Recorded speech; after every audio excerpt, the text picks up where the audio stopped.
you have a very specific guitar. You want to take us through your guitar, maybe explain to us why you decide for your guitar to be this way, and why made you choose that guitar. Yeah, so well, the guitar that I have is quite special. So it all starts from the fact that I don't really, well, since I moved, especially to London, I didn't really have, I couldn't really bring that many guitars. And I didn't have too many to begin with anyway, but and mostly because, I couldn't afford it for sure. But then I said, okay, I want to invest on a proper instrument, like a really, high quality guitar. And I decided to go to a luthier. It was a friend of mine. It was, I mean, through someone that I knew, and back in Italy.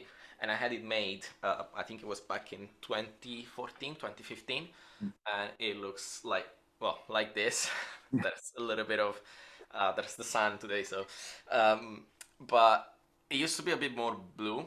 The color was ocean blue, so I mean, I like blue, so I figured I wanted it, to this color, having made this color, and yeah, so um, it is quite, like I decided all the things about this guitar, all the parts, so it is quite unique in itself. Like there's not another guitar that is exactly like this. Although I think the Luther did make another model that is exactly like this one, that I think he sold somewhere. But only the dots, the markers. I have the squares here. The other guitar had just the dots, just simple dots. So So what is it? A solid block? Is it a solid body? And what else is? What? How would you define your guitar? Can you describe it for us? yeah, so it's like well, it looks like a Telecaster, obviously, Yeah. like as you can see, for people that know guitars. And but of course the socket's a little bit different. Is how they make it. The brand is called Marvit. I think it's like mirrored anyway. I got locked-in tuners, but the beauty of it is that it's very versatile. So I use it for many things. The pickups are actually handmade by the guy that made the guitar, and they can split. So they have actually, the switch has actually 5 different sound. So Okay. I can really play as if you were, let's say, a Gibson Les Paul, where it's more like, heavy rock stuff, if you will, or it can sound like a Stratocaster, Telecaster, with a thinner sound. Yeah. And I can do, from, yeah, the very rock stuff to, funky things, or even jazz stuff eventually. That's what I used it for. So yeah, it is really useful. So that's my electric guitar, the one that I have with me since I moved to London, and the other ones are still in Italy, but I'm probably gonna get some more soon. But yeah, so it was really useful, because even when I found myself recording for certain artists, they wanted me to play with a certain style, obviously, for a certain kind of music.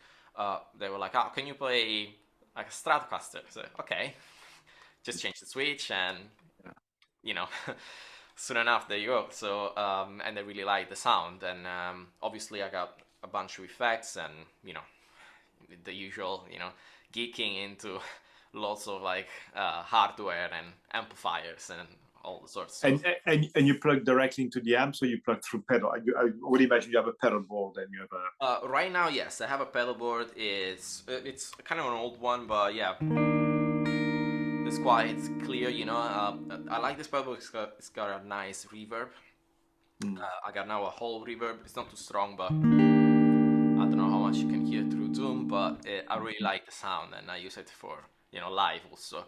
And it's a multi effect at the moment, yeah, that I'm using, and it's got everything. And since I also teach guitar a lot online through Zoom, so I have, yeah, the pedal board has just a rack out, just classic jack out also, that I just plug straight into my interface that is connected to the computer at the moment, and so the sound comes like straight into the line, Yeah, and yeah. it's not really the microphone picking up the speakers. It's just the guitar, the true guitar, sound.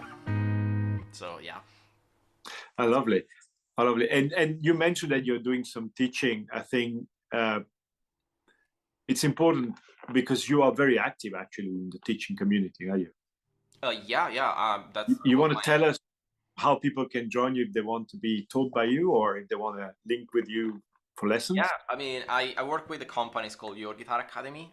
They have tutors all around the country in UK, but they're planning also to expand out of the country as well. So all you need to do is just go to their website. It's called yourguitaracademy.com, and you just ask about me. I'm very, yeah, I'm doing many projects with them.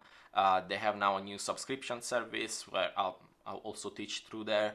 So it's a different, they call it a club, so it's a different kind of, setup.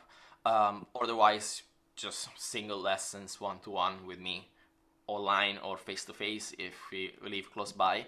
So yeah, I teach Northwest London. So Given your talent, I doubt you're going to have time for that for much longer, right?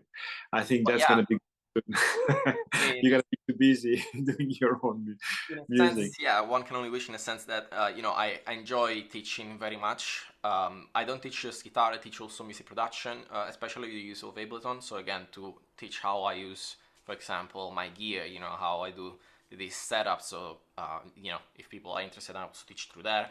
I also have I can teach also through my website. So this is lunarmusic.com, and you can just book me through there as well.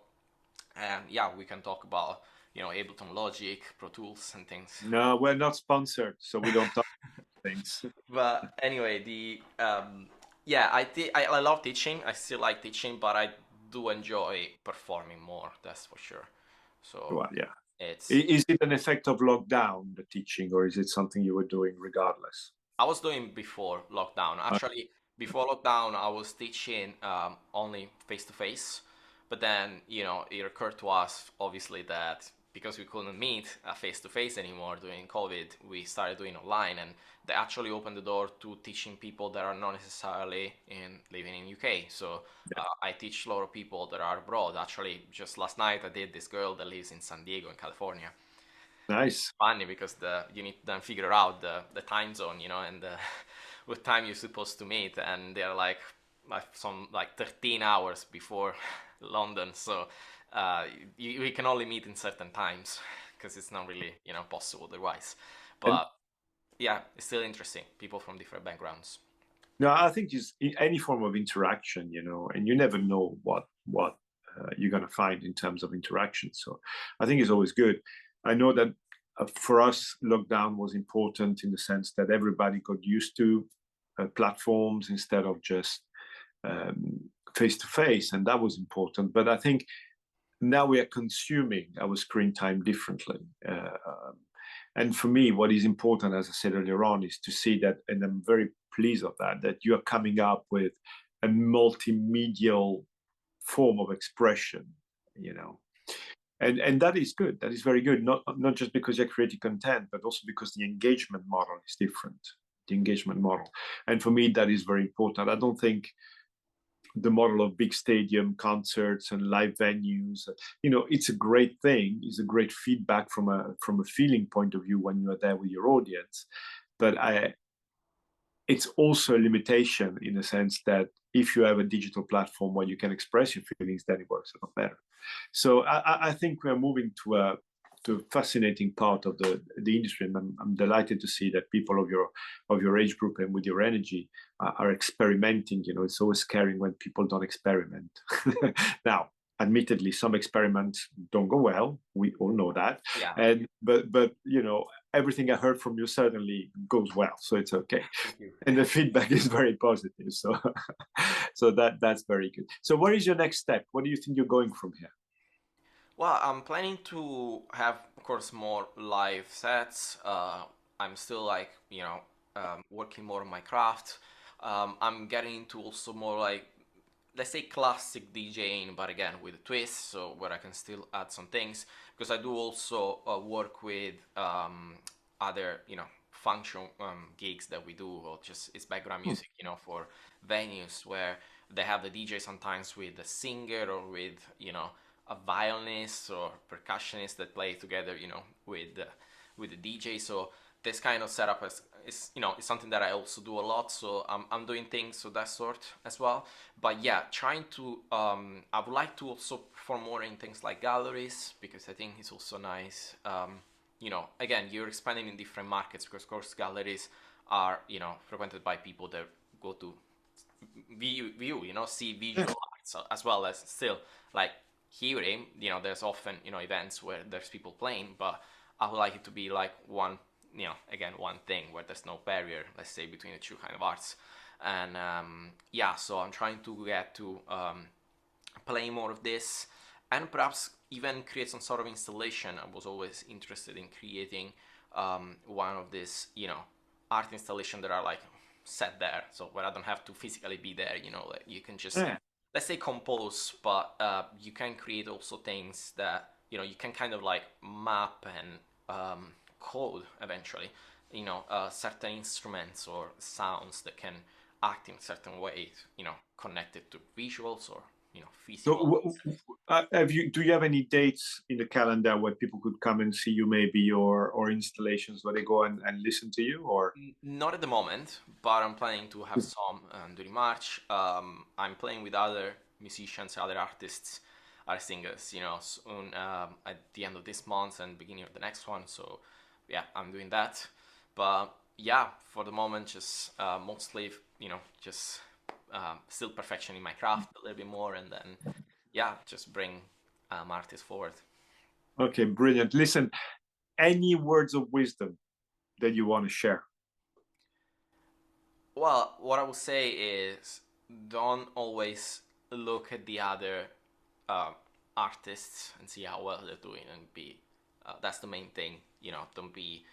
Um, don't compare yourself to others necessarily because we all have different, path and we all go at different speeds and we all get there if we of course put in the work and we don't just give up. So there were many times during my life when I was almost, okay, I'm gonna give it up, but then I just kept at it because I just love it. So yeah. You know, giving up is part of what makes us progress. The fear of giving up. I think there was a book many years ago, Feel the Fear and Do It Anyway. I don't remember who wrote the book, but it's, I think, a lot of time with art and music in particular. Uh, the fear is a great stimulation of what you're doing, or can be. And I think if you can harness that and make it into a positive, because I think, to me, that's the key, is whatever we do as artists, we need to be positive and engaging. Yeah. There's so many things going on that where we can express our views, feelings, or whatever you want to call that. And I think music has always been a form of therapy, in a sense, not only for the artist but also for the audience. Yeah. And I remember many years ago there was the big debate on frequency. Should you tune your guitar 440 or should you do a guitar 432, etc., etc. And it still goes on to this day to a certain extent, right? The reality of it is, does it really matter if you can express yourself and make sure people get engaged? I mean, I don't know. It would be an interesting thing to see how that evolves, but Yeah. positivity for sure. Yeah, no, definitely. Yeah. It just, again, it doesn't matter at the end of the day. Music doesn't really care whether you're using then certain, styles or, uh, again, like the music that we use now, the Western kind of, music, how we know it, how we digest it is different from the ones, for example, other cultures as well. So nobody's telling you that you can play, for example, in some other ways, where, other tribes and cultures play, that perhaps they don't have for something like for 40 hertz, or they don't have like a guitar that is, cut in that way, because our guitars are cut in a certain way, like other instruments as well. So, that's why actually at some point I was almost getting a fretless guitar to see. Well,